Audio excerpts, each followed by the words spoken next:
Bago tayo magumpisa sa ating istorya, i-comment mo naman kung taga saan ka at anong oras ka nanonood ngayon. Malay mo, habang nakikinig ka sa kwentong ito, may kapareho ka palang pinagdadaanan. Isang tahimik na laban sa buhay, isang sakip na matagal ng kinikimkim, o isang pag-asang kahit maliit ay pilit pa rin sinisindihan sa puso. Kaya huminga ka muna ng malalim dahil ang kwento natin ngayon ay tungkol sa isang matandang lalaki na akala ng lahat ay simpleng tricycle driver lamang pero may nakaraan palang mas mabigat kaysa sa bitbit niyang pasahero araw-araw. Sa labas ng Villa Altavida Subdivision, isang lugar na kilala sa matataas na gate, malalaking bahay, magagarang sasakyan at mga residenteng halos hindi marunong tumingin sa mga taong nasa ibaba nila, may isang lumang tricycle na araw-araw nakapila sa may gilid ng waiting shed.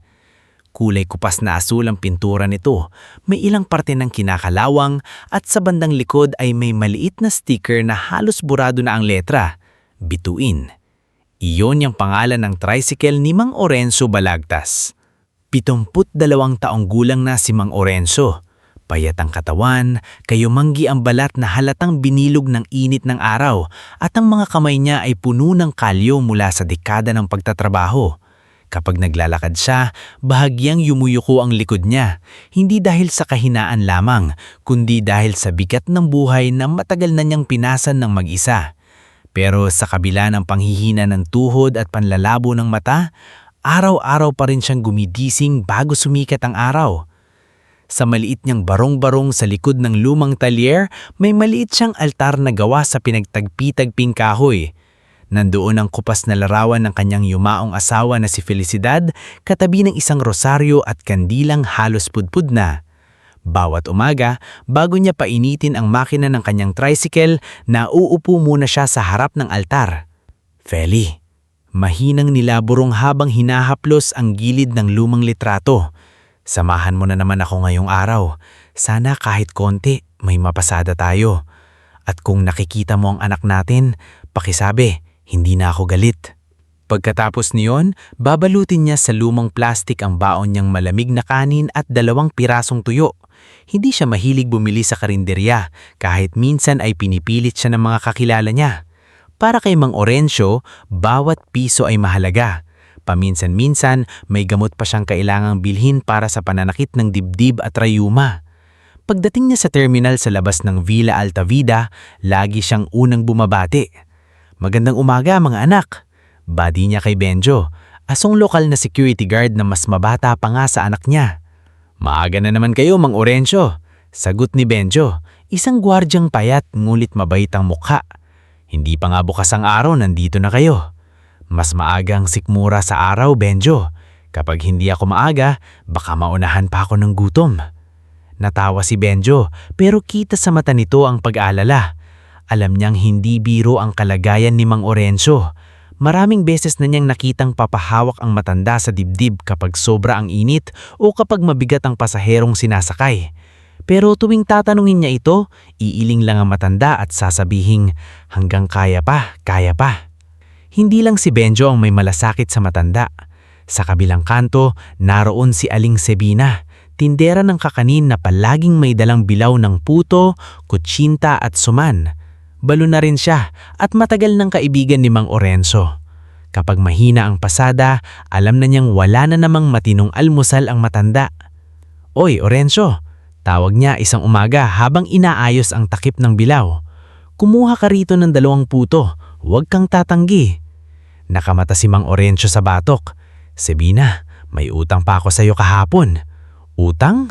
Tinasan siya ng kilay ng babae. Hindi utang ang pagkain sa taong parang kapatid ko na. Kunin mo na bago ko ihagis sa mukha mo. Napangiti si Mang Orenzo. Ikaw talaga. Kung hindi lang masakit tuhod ko, tatakbuhan kita. Kung makatatakbo ka pa, ibig sabiing malakas ka pa. Kaya kain. Kinuha ng matanda ang puto at maingat niya itong inilagay sa maliit na lalagyan sa tabi ng manibela. Hindi siya agad kumain. Ganoon siya palagi. Iniipon muna, baka may makasalubong siyang mas gutom kaysa sa kanya. Sa terminal din madalas tumambay si Nestor de Mailig, pero mas kilala ng lahat sa tawag na Tuyong. kapwa tricycle driver ni Mang Orencio, mas mabata ng halos 20 taon, malakas tumawa at mahilig magbiro kahit walang-wala na sa bulsa. Mang Orencio, sigaw ni Tuyong habang pinupunasan ang sariling tricycle. Kapag yumaman ako, bibilhan kita ng bagong side mirror. Side mirror lang? Biro ng matanda. Oo naman, unti-unti lang. Sa susunod na yaman ko, gulong naman. Kung ganyan kabagal ang yaman mo, baka apo ko nang makinabang. Saglit na natahimik si Tuyong nang marinig ang salitang apo. Alam niyang matagal nang walang balita si Mang Orencio sa anak, pero hindi niya yun binanggit. May mga sugat na kahit kaibigan ka, hindi mo basta hinahawakan. Ang anak ni Mang Orencio ay si Aurelio Balagtas, pero noong bata pa ito, Leo ang tawag niya. Matalino, matapang mangarap at mahilig magtanong tungkol sa malalaking gusali. Noong maliit pa si Leo, isinasama siya ni Mang Orencio sa mga construction site kung saan nagtatrabaho siya bilang foreman. Noon hindi pa siya tricycle driver. Kilala siya sa galing sa paghawak ng tao, sa pagbasa ng plano, at sa pagiging patas sa mga trabahador. Tay, minsang tanong ng batang Leo habang nakatingala sa ginagawang gusali. Paano kung balang araw, ako naman ang magpatayo ng ganito? Ngumiti noon si Mang Orencio. Mag-aral ka ng mabuti, pero huwag mong kakalimutan anak, ang gusali kahit gaano kataas, babagsak kung mahina ang pundasyon. Hindi niya alam na balang araw, ang mismong relasyong nilang mag-ama ang susubukin ng mahina at nasirang pundasyon. Nang magbinata si Leo, naging mas malaki ang pangarap nito. Gusto nitong lumuwas sa Maynila, magtrabaho, magnegosyo, at sumugal sa mundong hindi naiintindihan ni Mang Orencio. Para sa matanda, edukasyon at siguradong trabaho ang dapat unahin. Para kay Leo, may mga pagkakataong kailangang habulin kahit nakakatakot. Isang gabi nauwi sa sigawan ang usapan nila. Tay, hindi ko sinasabing iiwan ko kayo. Gusto ko lang subukan. Sabi noon ni Leo halos mapunit ang boses. Susubukan? Galit na sagot ni Mang Orencio. Anong isusugal mo? Buhay mo? Kinabukasan mo? Pinaghirapan namin ng nanay mo na pag-aralin ka, tapos aalis ka lang para sa pangarap na walang kasiguraduhan. Pangarap ko to, tay. Pangarap? Napailing si Mang Orencio. Ang pangarap pinaghahandaan, hindi tinatakbuhan ng responsibilidad para lang habulin. Nasaktan si Leo. Nasaktan din si Mang Orencio. Walang gustong umatras. Hanggang sa isang umaga, umalis si Leo dala ang maliit na bag at konting perang naipon. Nag-iwan siya ng sulat pero hindi iyon agad binasa ng ama. Mula noon, lumawak ang agwat sa pagitan nila. Lumipas ang mga taon. Namatay si Felicitas sa sakit. Hindi nakarating si Leo sa libing at iyon ang lalong nagpatigas sa puso ni Mang Orencio. May ilang sulat at padalang perang dumating sa kanya pero ibinalik niya lahat. Hindi ko kailangan ng pera ng anak na hindi marunong umuwi. Minsan niyang nasabi kay Aling Sebina habang nangingilid ang luha. Pero kahit iyon ang lumabas sa bibig niya, sa gabi, binubuksan niya ang lumang lata kung saan nakatago ang litrato ni Leo noong bata pa ito. Minsan, hinahawakan niya iyon hanggang makatulog. Parang doon na lang niya kayang aminin na mahal pa rin niya ang anak. Hindi niya alam na sa kabilang dulo ng Maynila, ang anak niyang si Leo ay naging isang matagumpay na negosyante. Hindi na ito ang batang umalis na may lumang bag. Siya na mayon si Aurelio Leo Balagtas, may-ari ng Balagtas Meridian Properties, isang kumpanyang unti-unting bumili at nagpaunlad ng maraming lupain.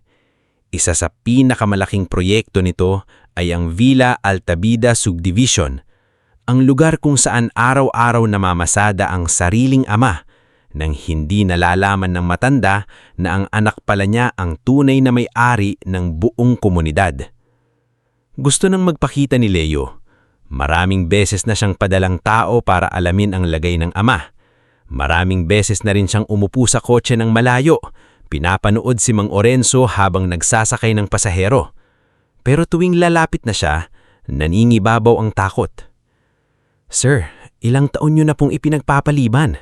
sabi ng kanaong kamay niyang si Raziela Mondejar isang hapon sa opisina. "Baka hinihintay din kayo ng tatay niyo." Nakatayo si Leo sa tabi ng salamin, tanaw ang lungsod. "Paano kung hindi na niya ako tanggapin?" "Mas masakit po sigurong hindi ninyo sinubukan." Hindi sumagot si Leo. Sa dibdib niya, buhay pa rin ang huling sigaw ng ama, ang araw na umalis siya, at ang balitang hindi siya nakarating sa libing ng ina. Marami siyang gustong ipaliwanag, pero hindi niya alam kung may puwang pa ba ang paliwanag matapos ang 20 taong katahimikan. Samantala, sa Villa Altabida, lumalala ang ugali ng ilang mayayamang residente. Pangunahin sa kanila si Armandito Rivas, isang negosyanteng laging naka-designer sunglasses kahit makulimlim ang panahon.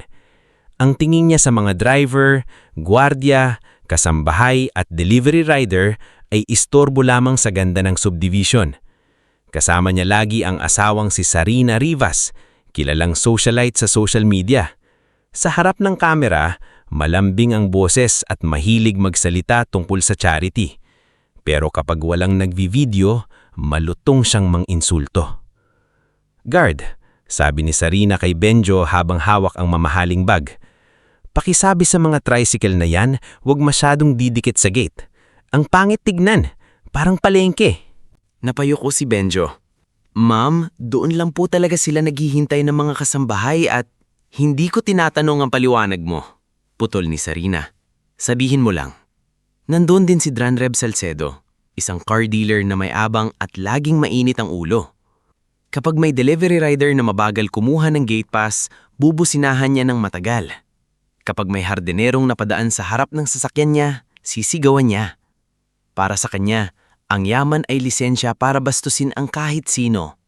At higit sa lahat, naroon si Kapitan Viceroy Lamera, Homeowners Association President na laging nakangiti sa mayayaman at laging nakasimangot sa mahihirap. Siya ang tipo ng taong marunong yumuko sa mas mataas sa kanya, pero marunong ding manapak ng nasa ibaba."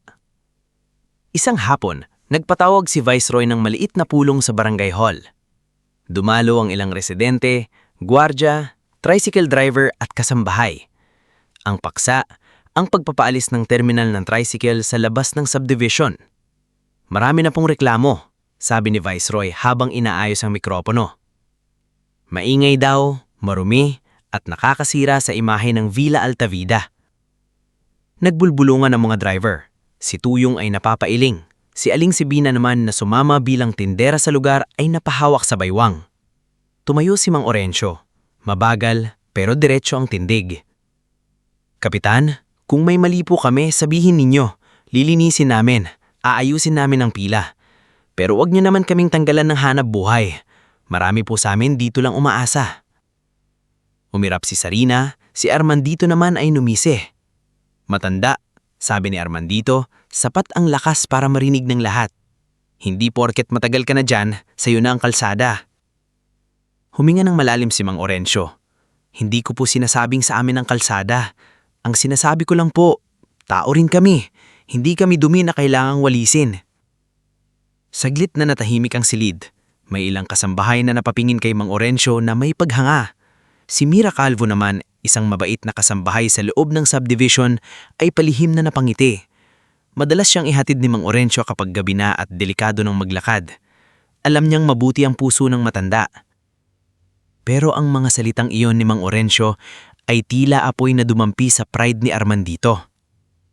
Pagkatapos ng pulong, habang palabas ang mga tao, narinig ni Tuyong ang mahinang boses ni Armandito sa tabi ni Dranreb. "Tingnan natin kung gaano katapang ang matandang yan kapag mismang tricycle niya na ang dinurog ko." Nanlamig si Tuyong. Tinignan niya si Mang Orencio, na noon ay abala sa pag-aalay kay Aling Sibina pababa ng hagdan. Wala itong kamalay-malayan sa banta.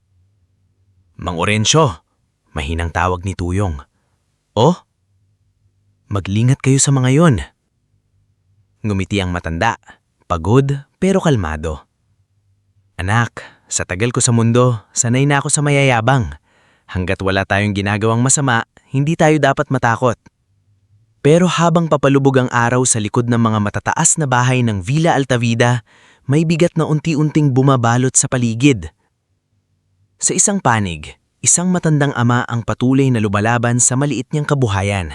Sa kabilang panig, isang anak na may kapangyarihang baguhin ng lahat ay nag-iipon pa rin ng lakas ng loob para harapan ng amang matagal niya nang nasaktan. At sa gitna nila, may mga taong handang yurakan ang mahihirap para lang mapanatili ang sariling yabang. Hindi pa alam ni Mang Orencio na ang simpleng pagtatanggol niya sa terminal ang magiging simula ng pinakamalaking pagsubok sa kanyang buhay. Hindi pa niya alam na ang lumang tricycle niyang si Bituin, ang tanging kabuhayang pinanghahawakan niya, ay malapit ng pag-initan ng mga taong walang awa. At lalong hindi niya alam na sa oras na akala niyang nag-iisa na siyang tuluyang nadurog, ay darating ang taong matagal niya nang hinihintay. Ang anak na akala niyang tuluyan na siyang kinalimutan. Bago tayo magpatuloy sa ating istorya, i-comment mo muna kung nasaan ka ngayon habang nakikinig at anong oras sa lugar ninyo.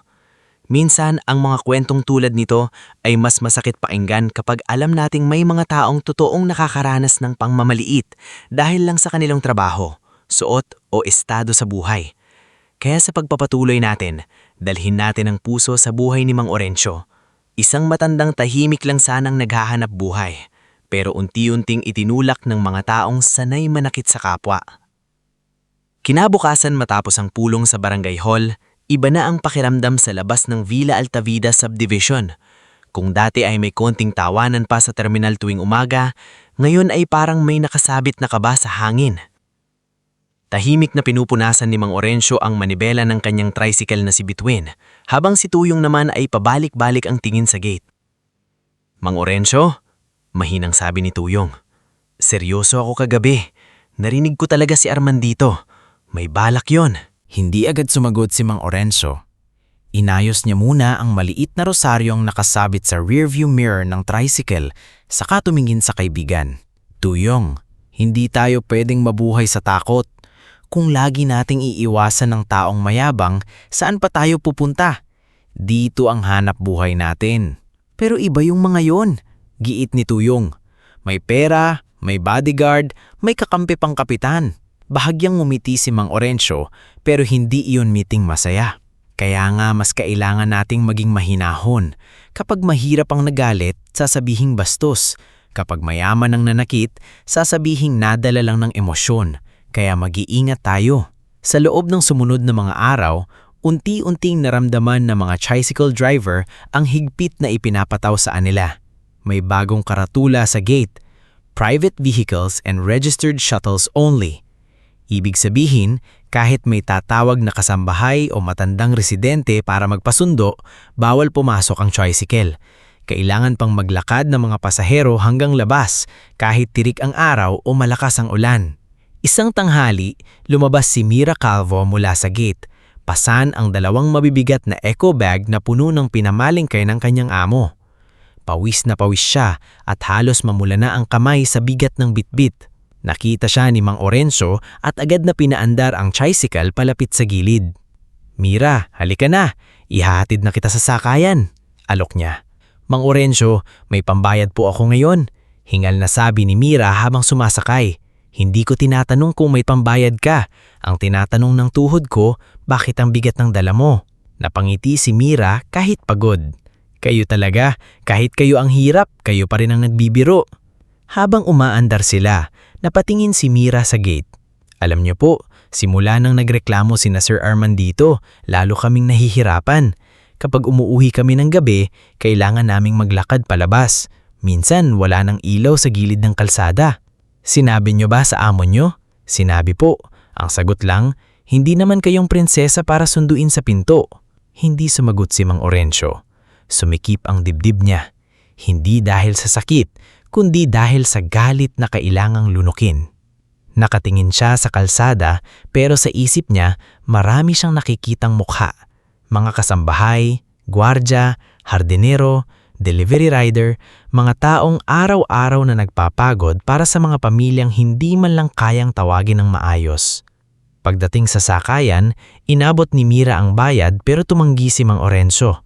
Hindi na po, Mang Orencio. Kailangan niyo rin po. Mas kailangan ng taong nagbubuhat ng 2 bag na parang 2 sako ng semento. Napailing si Mira pero bakas sa mata niya ang pasasalamat. Balang araw po, sana may gumanti sa kabutihan nyo. Hindi alam ni Mang Orencio kung bakit biglang sumakit ang dibdib niya sa sinabi ni Mira. Parang may naalala siyang matagal nang nakatago, ang anak niyang si Leo na minsan din niyang pinangarap na magiging mabuting tao kahit hindi na sila magkasama. Kinagabihan, pag-uwi niya sa maliit niyang barong-barong, hindi agad siya kumain. Naupo siya sa lumang upuang kahoy, buniksan ng lata sa ilalim ng kama at kinuha ang lumang litrato nilang mag-ama. Bata pa si Leo roon, nakangiti, may hawak na laruang truck na gawa lang sa pinagdugtong-dugtong na karton. Leo, bulbul ni Mang Orencio, halos hindi marinig kahit siya lang mag-isa. Kung nasaan ka man, sana hindi ka naging tulad nila. Sana kahit may narating ka, marunong ka pa ring lumingon sa taong nasa baba. Sa kabilang dako naman ng Maynila, si Leo Balagtas ay nakaupo sa loob ng kanyang pribadong opisina. Malawak ang tanaw niya sa mga ilaw ng lungsod pero wala roon ang isip niya. Nasa harap niya ang folder ng Villa Altavida kasama ng ilang litrato ng terminal, mga driver at isang candid photo ni Mang Orencio habang nag-aabot ng plastic bag sa batang si Tonton. Pumasok si Raziela Mondejar, bit-bit ang tablet at ilang dokumento. Sir Leo, nakonpirma na po ng field staff natin. May bagong restriction sa gate. Nahihirapan na ang mga workers. At ang tatay niyo po, siya pa rin ang madalas tumutulong kahit siya mismo ang pinakaapektado. Napahawak si Leo sa noo. Dapat matagal ko nang inayos to. Hindi pa naman po huli. Para sa negosyo, hindi.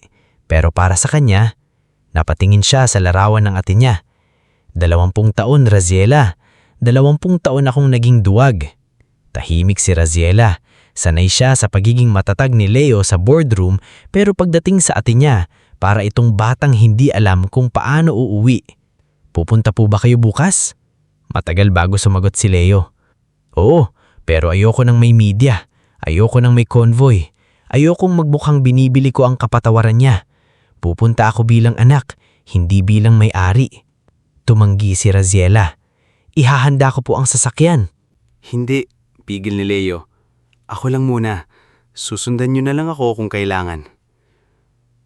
Ngunit habang nagpaplano si Leo na mahinahong lumapit sa kanyang ama, sa Villa Altavida naman ay may nagaganap na panibagong insidente na lalong magpapainit ng galit ng mga kontrabida. Hapon noon, bandang 5:00, papalabas ng gate si Dranreb Salcedo sakay ng pulang sports car. Mabilis ang takbo niya kahit nasa loob pa ng subdivision. Sa parehong oras, isang kasambahay na nagngangalang Luningning Basto ang tumatawid palabas, bitbit ang supot ng gulay at gamot para sa kanyang alagang matandang residente. Hindi agad siya napansin ni Dranreb dahil abala ito sa cellphone habang nagmamaneho. "Hoy!" sigaw ni Benjo mula sa guardhouse. "Sir, dahan-dahan!" Pero hindi huminto ang sasakyan. Sa gilid, nakaparada si Mang Orencio, naghihintay ng pasahero. Mabilis niyang nakita ang mangyayari. Kahit masakit ang tuhod, bumaba siya sa tricycle at tumakbo ng papilay-pilay papunta sa gitna ng driveway. "Tumigil ka!" sigaw niya sabay taas ng 2 kamay. Biglang preno ang sports car, kumiskis ang gulong sa simento. Napasigaw si Luningning at nabitawan ng supot. Nagkalat ang gulay sa kalsada. Ilang pulgada na lang, masasagasaan na sana siya. Bumaba si Dranreb, pulang-pula ang mukha sa inis. "Matanda, anong ginagawa mo sa harap ng sasakyan ko?" sigaw niya. Humihingal si Mang Orencio, pero nanatili siyang nakatayo. "Muntik mo na siyang masagasaan. Mabilis ka masyado." "Hindi mo ako tuturuan magmaneho," singhal ni Dranreb. "Alam mo ba kung magkano ang sasakyan ko?" Sumagot si Mang Orencio ng mababa ang boses. "Alam mo ba kung magkano ang buhay ng tao?" Napatingin ang ilang kasambahay at gwardya. May ilang residenteng napalabas sa balkone. Napahiya si Dranreb at dahil napahiya siya, lalo siyang nagalit. Lumapit si Sarina Rivas na sakta ring palabas ng gate kasama ang kaibigan niyang si Paloma Vera. "Ano na naman to?" Iritadong tanong ni Sarina. Ang matandang to, sabi ni Dranreb. Bigla akong hinarang. Akala mo kung sinong traffic enforcer. Tinignan ni Sarina si Mang Orencio mula ulo hanggang paa para bang dumi ito sa sahig. Kaya nga dapat wala na yung mga tricycle dito. Nakakagulo lang, nakakadiritignan. Pati mga driver, akala mo may karapatang makialam sa buhay natin. Hindi napigilan ni Mang Orencio ang sarili. Ma'am, hindi po nakakababa ng lugar ang mahirap. Ang nakakababa po ay ang taong walang respeto. Parang sinampal si Sarina sa harap ng lahat. Nanlaki ang mata niya. Si Dranreb naman ay numiting masama. Matapang ka pala ha. Tingnan natin hanggang kailan. Hindi na nagsalita si Mang Orencio. Tinulungan niya si Luningning pulutin ang mga gulay saka ito inihatid sa tricycle. Mang Orencio, nanginginig na sabi ni Luningning, salamat po kung hindi po dahil sa inyo. Huwag mo nang isipin, basta sa susunod, tumingin ka muna ng mabuti. Hindi lahat ng nakakotse marunong huminto. Kinabukasan, mas makapal ang katahimikan sa terminal. Hindi dumating si Mang Orencio ng kasing aga ng dati dahil sumakit ang tuhod niya mula sa pagtakbo kahapon. Nang makarating siya, naandun na sina Tuyong, Aling Sebina, Benzo at maliit na si Tonton na may hawak na notebook. Lolo Orencio, sigaw ni Tonton, may exam ako mamaya. Sabi ni Papa baka pwede niyo raw po akong ihatid kasi late na siya sa duty. Halika, sabi ni Mang Orencio, ang batang may exam dapat hindi pinaghihintay. Sumakay si Tonton sa tricycle pero bago pa sila makaalis, humarang sa harap nila isang itim na SUV. Bumukas ang pinto at bumaba si Armandito Rivas, kasunod si Dranreb at dalawang malalaking bodyguard. Ilang segundo pa, dumating din si Sarina, hawak ang cellphone na parang handang mag-record kapag pabor sa kanya ang esena. Orencio Balagtas, malamig na tawag ni Armandito. Mukhang hindi ka talaga natututo. Bumaba si Mang Orencio mula sa tricycle. May bata akong ihahatid sa eskwela. Kung may sasabihin kayo, mamaya na lang. Hindi, sagot ni Armandito. Ngayon. Kinabahan si Benjo sa guardhouse. Lumapit si Tuyong, pero agad siyang hinarangan ng bodyguard. Sir Armandito, baka pwedeng pag-usapan na lang po sa loob. Tumihim ka, guard, putol ni Armandito, kung ayaw mong mawalan ng trabaho. Napayuko si Benzo. Nakita iyon ni Tonton mula sa loob ng tricycle at nagsimulang manginig. Inakusahan ni Armandito si Mang Orencio na naninira daw ng pangalan ng subdivision. Pinapalabas daw na anini-api ang mahihirap at ginagamit ang edad para makakuha ng simpatya. Hindi na nakatiis si Tuyong. Wala namang ginagawa si Mang Orencio kundi maghanap buhay, sigaw niya. Sinikusa ng bodyguard at napaatras siya. Lumapit si Armandito sa tricycle ni Mang Orencio. Hinampas niya ng palad ang bubong nito. Eto ba ang ipinagmamalaki mo? Etong bulok na lata? Tigilan niyo po, mahinang sabi ni Mang Orencio. Nanginginig ang boses. Kabuhayan ko yan. Kabuhayan? Tumawa si Dranreb. Basura to! Biglang sinipa ni Dranreb ang sidecar. Tumunog ang yero. Napasigaw si Tonton. Sumugod sana si Mang Orencio pero hinawakan siya ng isang bodyguard sa balikat at itinulak pabalik. Huwag niyo pong sirain, pakiusap ng matanda. Parang awa niyo na. Pero lalo lang silang natuwa. Hinampas ng bodyguard ang headlight gamit ang matigas na bagay hanggang mabasag ito. Sinipa ni Armandito ang gilid ng sidecar hanggang bumigay ang isang parte. Si Zarina ay nakatitig lang, walang awa sa mukha. Mabuti yan, sabi niya, para matuto. Sinubukan ni Mang Orencio na yakapin ang harap ng tricycle parang katawan iyon ng taong mahal niya. Huwag niyo na. Doon siya tinulak Armandito. Bumagsak ang matanda sa semento. Tumama ang siko niya at nang pilitin niyang tumayo, sinuntok siya ng isa sa bodyguard sa tagiliran. Napasubsob siya at may dugong tumulo mula sa gilid ng labi niya. Mang Orencio! Sigaw ni Mira na kararating lang mula sa gate. Tumakbo si Aling Segina pero pinigilan siya ni Tuyong. Sebina, may mga bodyguard. Umiiyak si Tonton sa loob ng tricycle. Lolo Orencio, tama na po. Nakahiga si Mang Orencio sa semento, hawak ang dibdib at halos hindi makahinga. Nakikita niya ang basag na ilaw ni Bituin, ang yupi nitong sidecar, ang mga piraso ng salaming na nakakalat sa kalsada. Mas masakit pa iyon kaysa sa suntok. Para sa kanya, hindi lang tricycle ang sinira nila. Sinira nila ang natitirang dignidad ng isang matandang lumalaban ng patas. Tumagal lamang ng ilang minuto ang pananakit, pero sa pakiramdam ng lahat, parang napakahabang oras. Nang huminto sina Armandito, nakangiti pa rin sila. Akala nila tapos na. Akala nila isa na namang mahirap ang napatahimik nila. Ngulit sa eksaktong sandaling iyon, may narinig silang sunod-sunod na busina mula sa kalsada. Lumingon ang lahat. Isang konvoy ng itim na SUV ang mabilis na paparating sa gate ng Villa Altavida. Huminto ito sa tapat ng sirang tricycle at bumukas ang unang pinto. Bumaba si Leo Balagtas. Walang nakakaalam sa mga ordinaryong mga tao kung sino siya, pero agad na nanigas ang mga gwardya nang makita ang mukha niya. Si Benjo, nang inginig ang boses, ay halos mapasigaw. "Chairman Balagtas!" Napalingon sina Armandito at Zarina, namutla si Viceroy na kararating lang mula sa loob ng subdivision. Si Dranreb ay napaatras. Si Leo ay hindi agad tumingin sa kanila. Ang mga mata niya ay diretso sa matandang duguan sa tabi ng sirang tricycle. Dahan-dahan siyang lumapit, parang hindi siya makahinga. Sa loob ng maraming taon, inisip ni Leo ang maraming paraan kung paano niya muling makikita ang ama, pero hindi niya kailanman inisip na makikita niya ito sa ganitong kalagayan. Nakahandusay, sugatan, at hawak ang sirang kabuhayan. Lumuhod si Leo sa tabi ni Mang Orencio. Nanginginig ang kamay niyang hinawak ang kamay ng matanda. "Tay," halos pabulhong niyang sabi. Nanalaki ang mata ni Mang Orencio. Sa gitna ng sakit at hilo, nakilala niya ang boses. Mas malalim na, mas buo, pero naroon pa rin ang batang minsan niyang tinawag gabi-gabi para kumain. "Leo?" Mahinang sambit. Tumulo ang luha ni Leo pero pinilit niyang maging matatag. Hinubdod niya ang coat at inilagay sa balikat ng ama.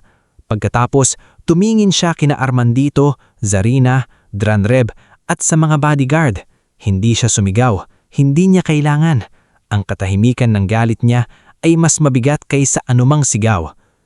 "Sino ang gumawa nito sa ama ko?" Tanong niya. Walang sumagot. Lumapit si Raziela mula sa isa pang SUV kasama ang mga abogado at property management officers. Bitbit nila ang mga dokumento ng pagmamayari ng Villa Altavida. Sa unang pagkakataon, nakita ng lahat na ang matandang tricycle driver na kanilang hinamak ay ama ng mismong taong nagmamayari ng buong subdivision. Napalunok si Armandito. "Chairman, hindi niyo naiintindihan." "Hindi." Putol ni Leo, malamig ang boses. "Naiintindihan kong malinaw." Hinarap niya ang mga tauhan. Tumawag ng ambulansya. Kunin lahat ng CCTV. Walang lalabas ng gate hanggat hindi dumarating ang pulis. At simula ngayon, suspendido ang authority ng homeowner's office na sangkot dito. Napaupo si Zarina sa nerbiyos. Si Dranreb ay hindi na makatingin. Si Armandito na kanina lang ay parang hari, ngayon ay tila batang nahuling gumawa ng krimen. Pero hindi sila ang unang inasikaso ni Leo. Muli siyang yumuko sa ama. "Tay," sabi niya, basag ang boses. "Patawarin niyo ko. Ang tagal kong hindi dumating." Huminga ng hirap si Mang Orencio. Hindi niya alam kung galit, sakit o ginhawa ang nararamdaman niya. Pero sa unang pagkakataon matapos ang mahabang panahon, hindi na siya nag-iisa sa kalsadang iyon. At habang papalayo ang tunog ng paparating na ambulansya, nagsimulang mabago ang hangin sa Villa Altavida. Ang mga dating yumuyuko sa takot ay unti-unting tumingin ng diretsyo. Ang mga dating nangaapi ay napaatras, at ang matandang inakala nilang kayang tapakan ng walang kapalit ay hawak na ngayon ng anak na may kapangyarihang hindi para magyabang, kundi para itama ang lahat ng maling matagal nang pinalampas. Bago tayo magpatuloy sa ikatlong bahagi ng ating istorya, i-comment mo muna kung tagasaan ka at anong oras ka nanonood ngayon. Sa puntong ito ng kwento, hindi na lang ito tungkol sa isang matandang binugbog o isang tricycle na sinira. Ito ay tungkol na sa mga sugat na matagal nang nakatago. Sugat ng isang ama, sugat ng isang anak, at sugat ng mga taong sanay ng yurakan dahil wala silang perang panlaban. Kaya samahan natin si Mang Orencio sa unang hakbang ng kanyang pagbangon, hindi lang mula sa sakit ng katawan, kundi mula sa mahabang panahon akala niya ay mag-iisa na lang siyang lalaban sa mundo. Matapos dumating ang ambulansya sa harap ng Villa Altavida, hindi na naging pareho ang paligid. Ang dating gate na puno ng yabang at katahimikan ay napuno ng bulungan, takot at tanong. Ang mga kasambahay na kanina ay nakayuko lamang habang pinapanood si Mang Orencio na sinasaktan, ngayoy hindi na makapigil sa pagluha. Si Mira Calvo ay nakataya sa tabi ni Aling Sibina, hawak ang panyo sa bibig habang nanginginig ang balikat. Aling Sibina, mahina niyang sabi, akala ko po talaga mamamatay na si Mang Orencio doon. Pinunasan ni Aling Sibina ang sariling luha, pero pilit niyang pinatatag ang boses. Hindi pa siya kukunin ng Diyos, matigas ang ulo ng matandang yon. Marami pa siyang kailangang ayusin sa buhay niya. Sa loob ng ambulansya, nakahiga si Mang Orencio habang nakakabit ang oxygen sa ilong. Si Leo ay nakaupo sa tabi niya. Hawak pa rin ang kamay ng ama na parang kapag binitiwan niya ito ay mawawala ulit. Ilang beses sinubukan ng nurse na sabihin kay Leo na umupo sa kabilang side para mas makagalaw sila, pero hindi niya kayang lumayo. Tay, nandito lang ako. Bahagyang imulat ni Mang Orencio ang mata. Maputla ang labi niya, may pasa sa pisngi at may benda na ang braso. Saglit siyang tumingin siya anak, parang hindi pa rin makapaniwala na totoo ang taong nasa harap niya.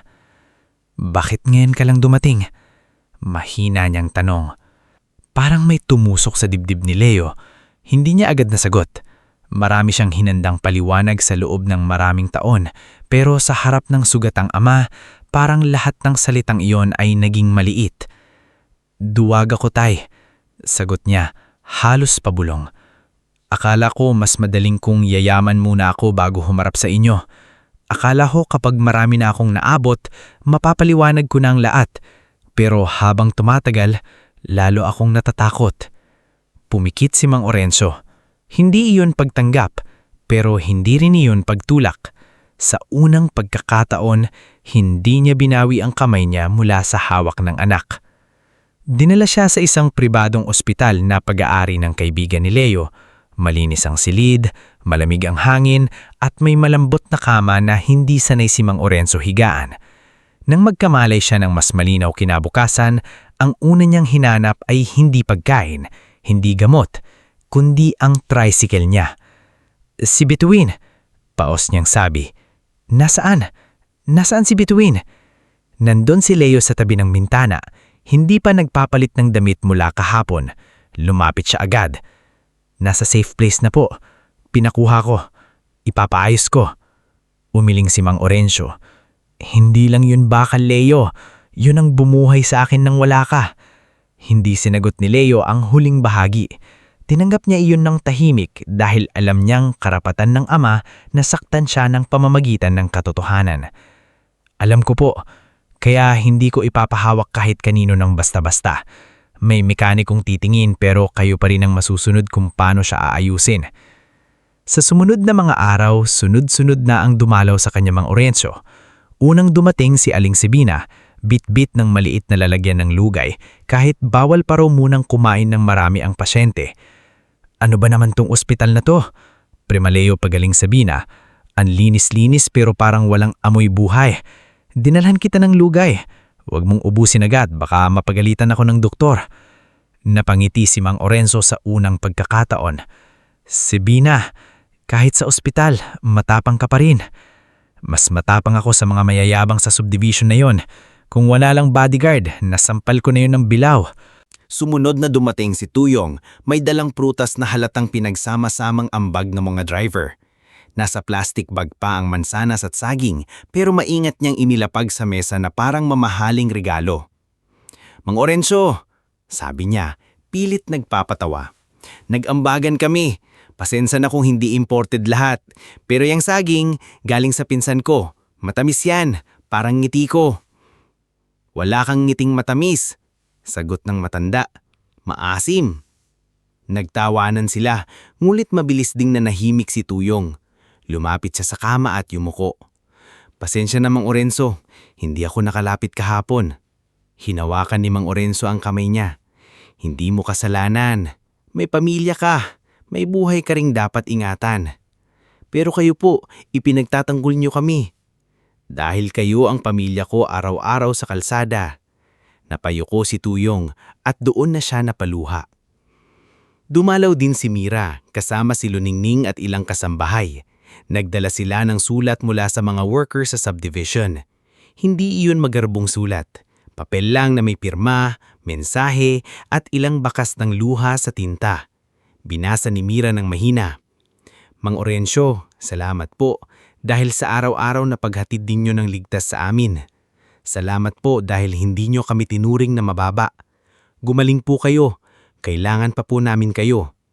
Napatingin si Mang Orencio sa kisame. Pinipigilan niyang umiyak pero tumulo pa rin ang luha niya sa gilid ng mata. Buong buhay niya, akala niya maliit lang ang kanyang ginagawa.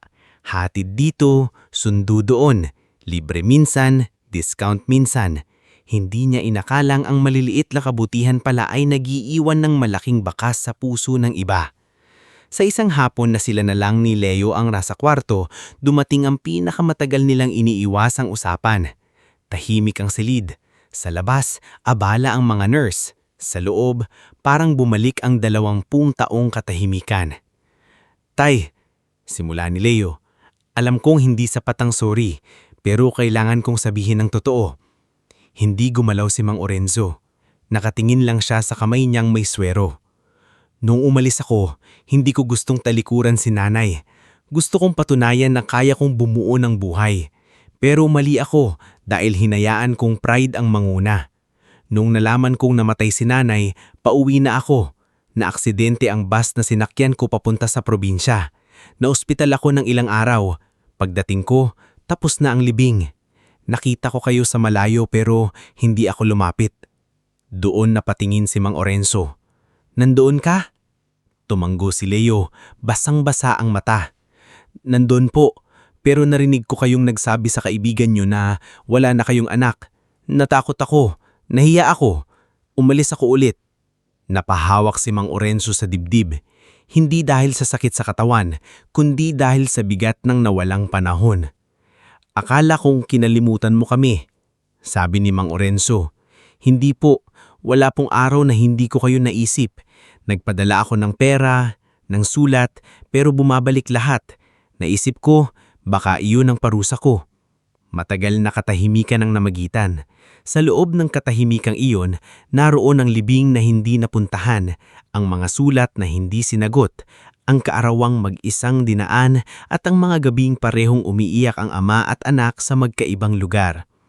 Sa huli, nagsalita si Mang Orenzo. Nasaktan ako, Leo. Hindi ko ipagkakaila.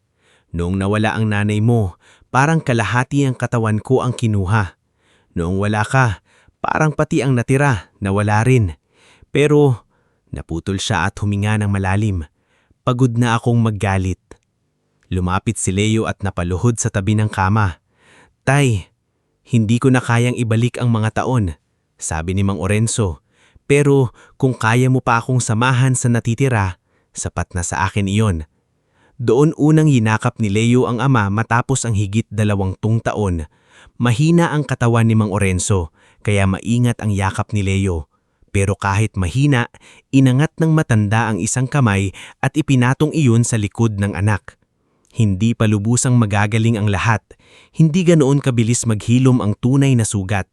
Pero sa araw na iyon, nagsimula silang hindi na maging estranghero sa isa't isa. Habang nagpapagaling si Mang Orenzo, hindi natulog si Leo sa pag-aayos ng dapat ay matagal na niyang inayos. Inutusan niya si Raziela na kunin lahat ng CCTV footage sa gate, guardhouse at driveway. Nagpakuha ng phone videos ng mga nakakita pati na ang bodycam recording ng isang gwardya na kataong naka-duty sa blind spot ng gate. Nagpatawag din si Leo ng mga staff ng property management. Sa conference room ng ospital, nakaupo si Raziela kasama ang legal team. Nasa screen ng video kung saan malinaw na makikita ang pananakit kay Mang Orenso at pagsira sa tricycle. Tahimik si Leo habang pinapanood iyon. Hindi siya sumisigaw, pero kitang-kita sa panganyang nakadiin ang galit. Sir, sabi ng abogado nilang si Ate Marciano Luwalhati, malino po ang physical assault, malicious mischief, grave coercion at possible abuse of authority kung mapapatunayan ang involvement ng homeowners officers. Hindi lang ito tungkol sa tatay ko, sagot ni Leo. Gusto kong malaman kung gaano nakatagal nangyayari ito. Doon nagsimulang lumabas ang mas malalim na problema. May kasambahay na nagreklamong hindi pinapasok ang kamag-anak kapag walang bayad sa guard. May delivery rider na pinagmulta ng wala namang rule. May hardinerong sinigawan at hindi pinasahod ng isang residenteng kaibigan ni Sarina. May construction worker na pinagbantaan ni Dranreb matapos masagi ang kanyang sasakyan kahit hindi naman ito nasira. Pinakamatindi, nadiskubre ni Raziela na si Kapitan Viceroy Lamera ay may sariling illegal na koleksyon sa mga service worker. Tinatawag niya itong entry clearance assistance, pero sa totoo, bayad yun para hindi sila harangin sa gate. May resibo man, pekeng pangalan ang nakalagay. May mga gwardyang napipilitang sumunod dahil natatakot mawalan ng trabaho. Matagal na pala silang ginagatasan, sabi ni Raziela, hindi maitago ang inis. At maraming takot magsalita dahil umaasa sila sa trabaho sa loob. Kaya magsasalita tayo para sa kanila, pero hindi tayo magiging katulad ng mga nanakit. Hindi ito paghihinggam, paglilinis ito. Ilang araw matapos makalabas si Mang Orencio sa ospital, dinala siya ni Leo sa isang pansamantalang bahay malapit sa subdivision. Mas maayos kaysa sa barong-barong niya, pero hindi marangya sa paraang nakakasakal. May sariling kwarto, maliit na hardin, at mesa kung saan pwede niyang ilagay ang larawan ni Felicitas. Pagpasok niya, napahinto si Mang Orencio. Leo, sobra ito. Hindi sobra ang ligtas na tutulugan. Sanay ako sa dati kong bahay. Alam ko po, pero hindi ibig sabihin kailangan niyo pang bumalik sa hirap para mapatunayan na matatag kayo. Hindi kumibo ang matanda. Inilabas niya ang larawan ni Felicitas mula sa bag at inilagay sa mesa. Mahinang sabi niya, "Feli, mukhang may bubong na hindi tumutulo." Kinabukasan, ipinatawag ni Leo ang emergency assembly sa covered court ng Villa Altajida. Dumalo ang homeowners, guards, kasambahay, drivers, riders at ilang barangay officials. Nandun sina Armandito, Sarina, Dranreb at Viceroy. Wala na ang dating yabang pero pilit pa ring nagpapakatatag. Umakyat si Leo sa harap. Sa tabi niya si Raziela, hawak ang mga folder. Nasa unahang upuan si Mang Orencio kasama sina Aling Sebina, Tuyong, Mira, Benjo at Tonton. Villa Altavida was built to be a community, pero ang komunidad ay hindi lang para sa may bahay dito. Kasama rito ang gwardyang nagbabantay habang natutulog kayo, ang kasambahay na nag-aalaga sa pamilya ninyo, ang rider na naghahatid ng kailangan ninyo, ang driver na sumusundo sa mga anak at magulang ninyo. Tahimik ang lahat. May nangyaring pananakit sa harap ng gate. Biktima ang ama ko, pero hindi lang siya ang biktima. Sa imbestigasyon namin, lumabas na matagal nang may pang-aabuso sa mga taong naghahanap buhay sa loob at labas ng lugar na ito. Nagpakita si Raziela ng mga dokumento, reklamo at ebidensya. May ilan sa mga residenteng napayuko. Si Viceroy ay pinagpapawisan. Sinubukan ni Armandito na magsalita. "Chairman, may misunderstanding lang." Hindi misunderstanding ang paniningil ng iligal. Hindi misunderstanding ang pananakit sa matanda. Hindi misunderstanding ang paghihiya sa taong nagtatrabaho. Inanunsyo ni Leo ang agarang suspensyon ni Viceroy bilang Homeowners Association President habang iniimbestigahan ang kaso. Inalis din ang kapangyarihan ng lumang committee sa security policies. Pansamantalang papalitan ito ng interim committee na may kinatatawan mula sa homeowners, security, service workers at transport group. Pagkatapos ay huminga ng malalim si Leo. Simula sa buong ito, magtatayo tayo ng maayos na transport terminal sa labas ng Villa Altavida. May ilaw, bubong, upuan, tubig at malinaw na sistema. Hindi na kailangang magmukhang kawawa ang naghahanap buhay para lang tanggapin ang lugar na ito. Magkakaroon din ng worker welfare desk kung saan pwedeng magsumbong ang sino mang inaabuso. Nagbulong-bulong ang tao. May ilang kasambahay na napaiyak. Si Tuyong ay napahawak sa bibig, hindi makapaniwala. Si Mira ay napatingin kay Mang Orencio na tahimik lang pero basang-basa ang mata. Sa dulo ng assembly, hindi nagpalakpakan agad ang tao. Parang hindi sila sanay na may makinig sa kanila. Pero nang tumayo si Tonton at pumalakpak, sumunod si Benjo. Sumunod si Mira. Sumunod ang mga kasambahay, driver, guard at ilang residenteng matagal na ring tahimik na naaawa sa kanila. Hanggang sa napuno ng palakpakan ang covered court. Si Mang Orencio ay hindi nagsalita. Nakaupo lang siya, hawak ang lumang sombrero sa kandungan. Lumapit si Leo at yumuko. "Tay, ayos lang po ba kayo?" Matagal bago tumando ang matanda. "Leo, hindi mo kailangang gawin lahat ng to dahil sa akin. Hindi lang po dahil sa inyo, dahil dapat matagal na tong ginawa." Lumipas ang ilang linggo at nagsimula ang tunay na pagbabago. Ang sirang tricycle ni Mang Orencio ay dinala sa maayos na talyer. Hindi ito pinalitan ni Leo kahit madali sanang bumili ng bago. Naintindihan niyang si Bituin ay hindi basta sasakyan. Alaala ito ng pagtitiis ng ama. Kaya pinaayos niya ito ng may respeto. Pinanatili ang lumang pangalan. Inayos ang makina. Pinalitan ang basag na ilaw. Inayos ang sidecar at nilagyan ng mas ligtas na upuan. Nang makita ito ni Mang Orencio, hinaplos niya ang bagong pinturang asul.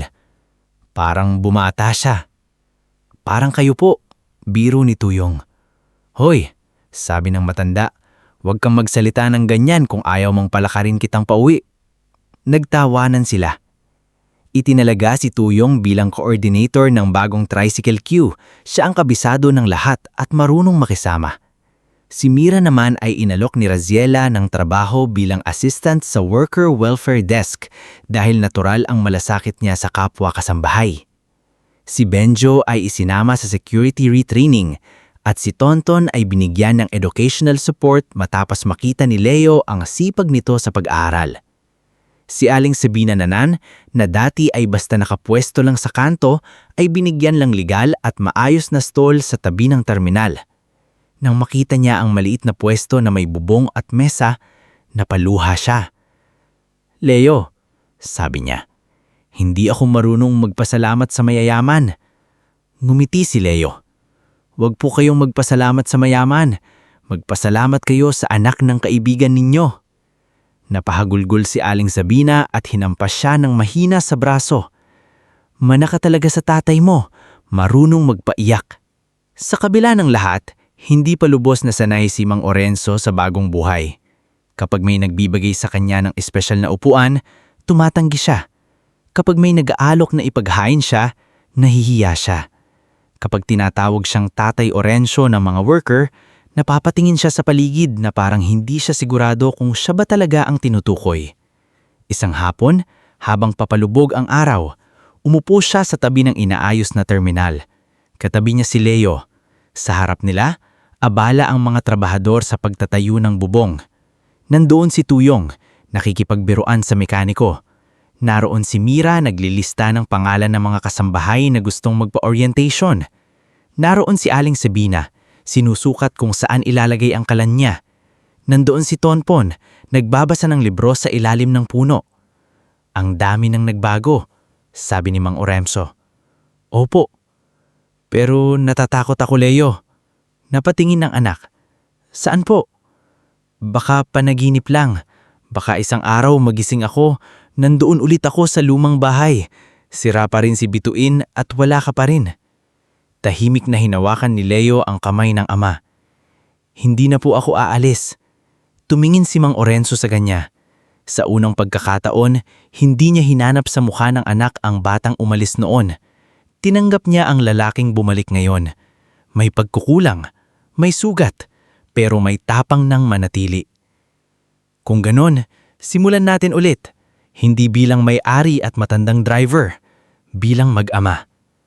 Tumanggo si Leo, at sa ilalim ng papalubog na araw, sa tabi ng terminal na unti-unting itinatayo, Nagsimula ang bagong pundasyon ng pamilyang matagal nang gumuho. Hindi pa tapos ang laban dahil may mga taong nawalan ng kapangyarihan at tiyak na hindi basta susuko. Pero sa unang pagkakataon sa loob ng maraming taon, si Mang Orencio ay hindi na nakayuko sa takot.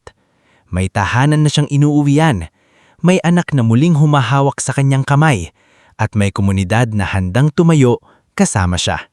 Bago tayo magpatuloy sa ikaapat na bahagi ng ating istorya, i-comment mo muna kung taga saan ka at anong oras ka nanonood ngayon. Habang lumalalim ang kwento ni Mang Orencio at ng anak niyang si Leo, makikita natin na hindi pala sapat na mailigtas isang tao mula sa pananakit.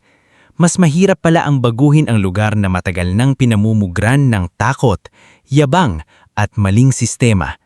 Dahil minsan kapag nagsimulang bumangon ang inaapi, lalong nagagalit ang mga dating sanay mang api. Lumipas ang 4 na buwan mula nang unang itayo ang bagong transport terminal sa labas ng Villa Altavida. Ang dating madilim at magulong gilid ng kalsada ay naging maayos, maliwanag at ligtas. May matibay na bubong na kulay puti at asul, may mga upuang bakal para sa naghihintay na pasahero. May malinis na gripo ng tubig at may maliit na opisina kung saan pwedeng magtanong ang mga kasambahay, gwardya, delivery rider at driver tungkol sa anilang karapatan. Sa bandang harap ng terminal, may nakasulat sa malaking karatala, Bituin Transport Stop, para sa marangal na hanap buhay. Nang unang makita iyon ni Mang Orencio, hindi siya agad makapagsalita. Matagal niyang tinitigan ang pangalan, pagkatapos ay tahimik na hinaplos ang gilid ng kanyang inayos na tricycle. "Leo," sabi niya, "bakit mo namang ipinangalan kay Bituin? Tricycle lang naman siya." Ngumiti si Leo. "Hindi po siya tricycle lang, Tay. Siya ang kasama ninyo nang panahong wala ako." Hindi na sumagot si Mang Orencio. Tumalikod lang siya saglit, kunwari ay may pinupuna sa salamin ng tricycle. Pero nakita ni Tuyong na umiiyak ang matanda. Ngayon, hindi na kailangang bumiyahe ni Mang Orencio buong araw. Minsan na lang siyang pumapasada. Kadalasan kapag may matandang residente na sanay sa kanya o kapag may batang kailangang ihatid sa eskwela. Mas madalas, nakaupo siya sa maliit na mesa sa terminal. Nagtuturo sa mga batang driver kung paano makipag-usap ng maayos sa pasahero, paano mag-ingat sa kalsada, at paano wag mawalan ng dignidad kahit minamaliit ng iba. Unang batas, sabi niya isang umaga sa 3 bagong driver na sina Elpidio, Junar at Miko. Huwag kayong maniningil ng sobra sa taong halatang pagod na. Ang pamasahe kinikita, ang respeto iniipon. Napakamot si Miko sa ulo. Pero Mang Orencio, paano kung may pasaherong bastos? Kung kaya pang daanin sa mahinaw na salita, daanin. Pero kung inaapakan na ang pagkatao ninyo, huwag kayong gaganti ng pananakit. May sistema na tayo ngayon. Isumbong ninyo. Huwag kayong matakot. Sa kabilang bahagi ng terminal, abala si Tuyong bilang coordinator. Dati siyang pinakamalakas tumawa at pinakamabilis magbiro. Pero ngayon ay may hawak na siyang logbook at radyo. Siyang nag-aayos ng pila, sumisigurong hindi nagsisiksikan ng mga tricycle at pinapaalala sa mga driver na dapat malinis ang sasakyan bago bumiyahe. "Hoy Junar!" sigaw ni Tuyong. "Punasan mo naman yung upuan mo. Hindi porke tricycle pwede nang parang dinaanan ng bagyo." Nagtawanan ng mga driver, pero sumusunod sila dahil alam nilang si Tuyong ay hindi nagyayabang. Isa rin siyang dating hirap na ngayon ay binigyan ng tiwala. Si Mira Calvo naman ay hindi na basta kasamahan. Tinanggap niya ang alok ni Raziela na maging staff coordinator sa Worker Welfare Desk. Sa simula, nahihiya siya dahil hindi siya nakapagtapos ng kolegyo. Pero matiyaga siyang tinuruan ni Raziela kung paano mag-file ng reklamo, paano makinig sa biktima, at paano magtala ng impormasyon ng maayos. Isang araw, may lumapit sa kanya na batang kasamahan na si Rosminda. Namumukto ang mata. "Ate Mira," mahina nitong sabi, "pwede po bang magtanong? Kapag hindi po ba kami pinasasahod sa tamang araw, reklamo po iyon?" Huminga ng malalim si Mira. Dati, siya ang nagtatanong ng ganyan. Ngayon, siya na ang tumutulong. "Oo, Rosminda," malumanay niyang sagot. "Hindi mo kailangang matakot. Isusulat natin, tapos tutulungan kinaming kausapin ng maayos ang employer mo. Hindi ka nag-iinarte. Karapatan mo iyon." Sa bagong sistema, mas naging ligtas ang mga tao.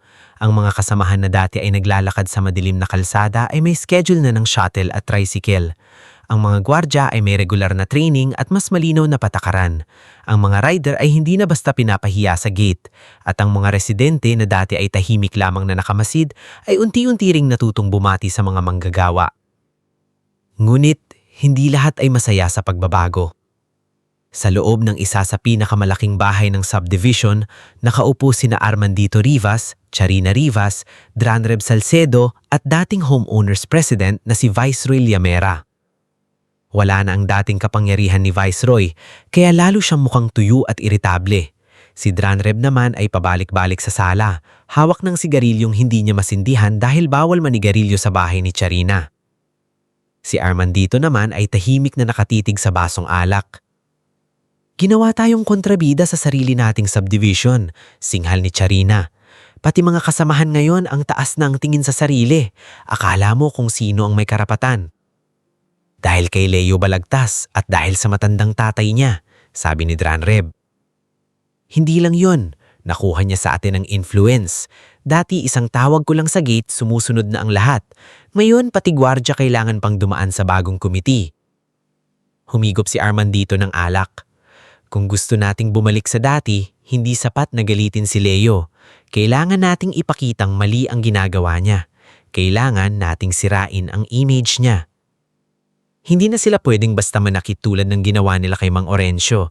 May kaso na silang hinaharap, may mga abogado na at bantay na ang bawat galaw nila. Kaya mas tuso ang naisip nilang paraan. Sisirain nila ang reputasyon ni Leo at ng bagong proyekto.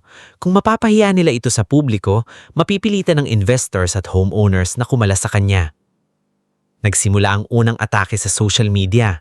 Naglabas ni Charina ng edited video mula sa noong araw ng insidente. Pinutol niya ang bahagi kung saan hinarang ni Mang Orencio ang sasakyan ni Dranreb para iligtas si Luningning.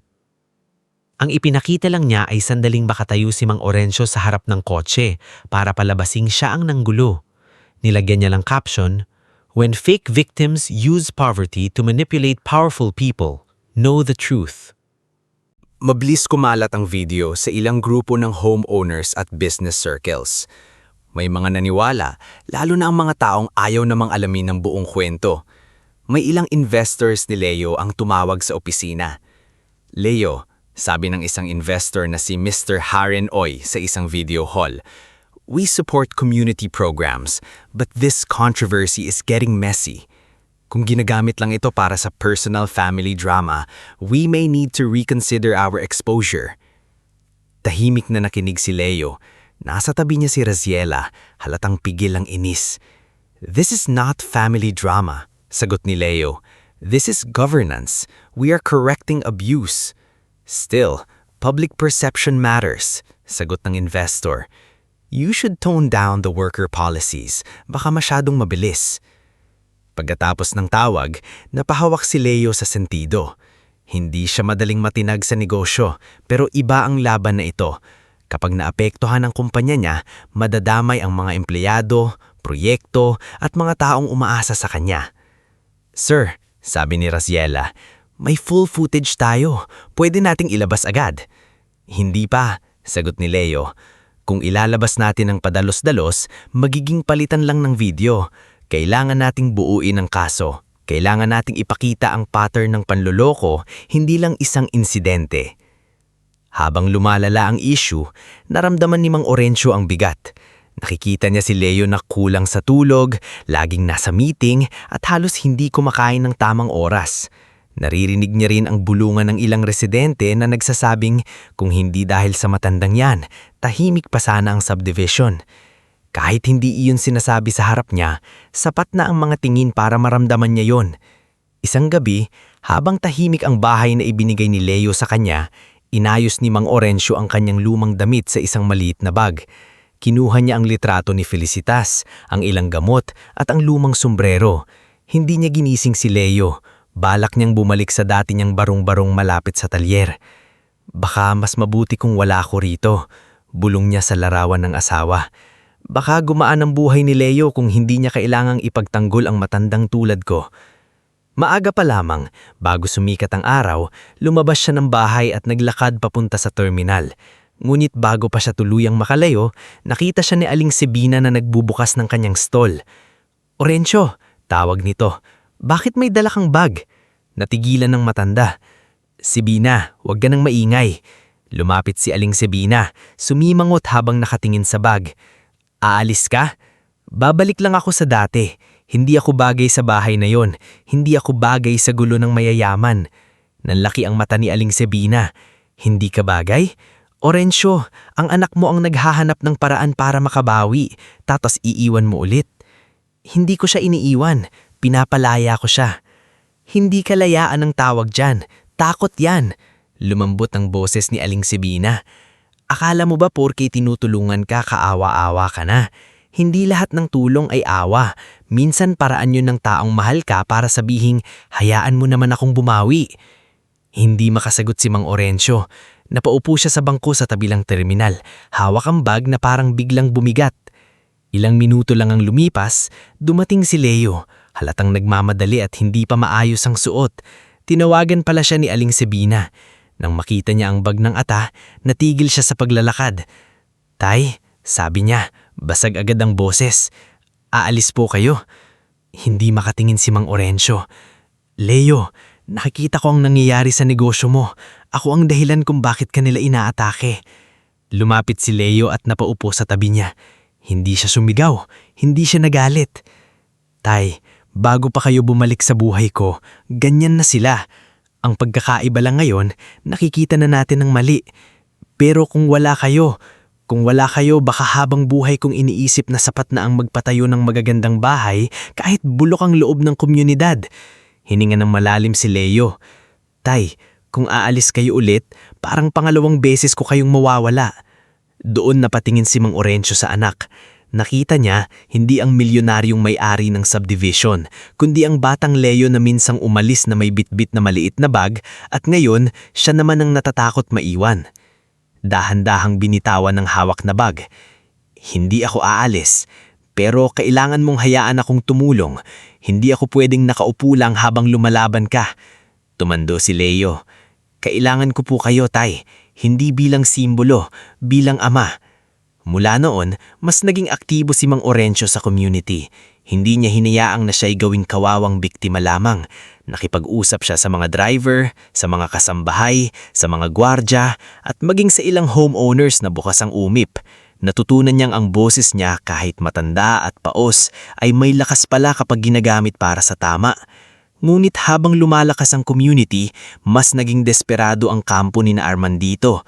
Nakipagmita sila sa isang kilalang fixer na si Tadeo Limbarok, isang lalaking sanay gumawa ng peking permit issues at palusot sa mga opisina.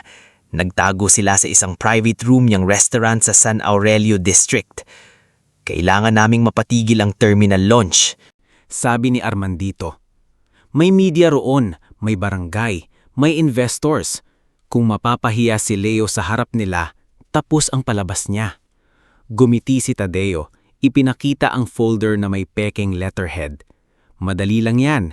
Ipapalabas nating may violation sa zoning at kulang ang clearance ng Worker Welfare Office. Dadating ako bilang consultant ng City Inspection Team." "Legal ba yan?" tanong ni Sarina. Tumawa si Tadeo. "Ma'am, ang tanong, mukhang legal ba? Iyon ang mahalaga." Plano nilang salakayin sa papeles ang community launch event. Sa mismong araw na bubuksan ang terminal at welfare center, darating si Tadeo dala ang peking dokumento, ipapahinto ang programa at ipapahiya si Leo. Kasabay nito, maglalabas si Sarina ng panibagong video online para sabihing iligal ang proyekto. Si Dranreb naman ay nakatakdang magsama ng ilang bayarang tao para magpanggap na residenteng galit sa ingay ng terminal. May isa pa silang kailangang gawin. Baguhin ang testimonya ni Benjo tungkol sa pananakit kay Mang Orencio. Dahil gwardya si Benjo, mahalaga ang kanyang pahayag sa kaso. Isang gabi, hinintay siya ni Viceroy sa labas ng duty post. "Benjo," sabi ni Viceroy, "may pamilya ka, may anak kang nag-aaral. Isang pirma lang, pwede kang bigyan ng malaking tulong." Tumingin si Benjo sa sobrang iniabot nito. Ano pong kapalit? Sabihin mo lang na hindi mo malinaw na nakita kung sino ang nanakit sa matanda. Sabihin mo nagkagulo lang, madali lang. Nanigas ang mukha ni Benjo. Naalala niya si Tonton na umiiyak sa loob ng tricycle habang sinasaktan si Mang Orencio. Naalala niya kung paanong iniligtas ng matanda ang anak niya sa exam, sa ulan, sa maraming pagkakataong walang-wala sila. Hindi ko kaya, sabi niya. Lumapit si Viceroy, bumaba ang boses. Pag-isipan mo, maraming gwardya ang napapalitan. Hindi alam ni Viceroy na habang nagsasalita siya, naka-record ang cellphone ni Benjo sa bulsa ng uniform. Kinabukasan, dinala siya iyon kay Mira at si Mira naman ang agad na tumawag kay Raziela. Sa opisina ng welfare desk, pinakinggan ni na Leo, Raziela, Mang Orencio, Mira, Benjo at Tuyong ang recording. Tahimik silang lahat pagkatapos. Sir Leo, sabi ni Benjo, pasensya na po kung hindi ako lumaban noon, pero ngayon gusto kong tumulong. Hinawakan ni Mang Orencio ang balikat niya.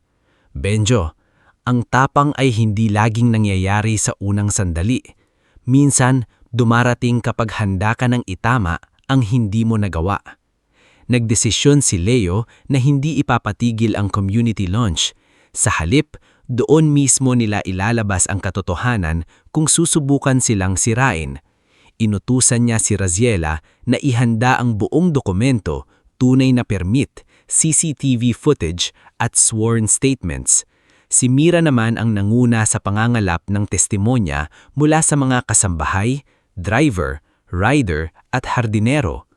Si Tuyong naman ang nag-organisa sa mga driver para masigurong maayos at ligtas ang araw ng programa.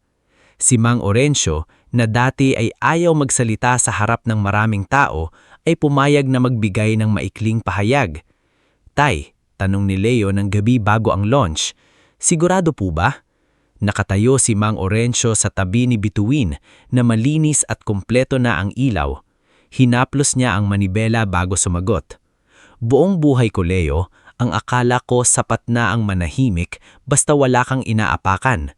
Pero nalaman ko, kapag nanahimik ka habang may inaapakan sa harap mo, parang hinayaan mo na rin silang madurog. Tumingin siya sa anak. Magsasalita ako, hindi para sa sarili ko lang, para sa lahat ng matagal nang pinatahimik. Kinabukasan, ang araw ng community launch. Maaga pa lang naglalagay ng upuan sa harap ng terminal. May mga simpleng bulaklak, may maliit na stage at may sound system.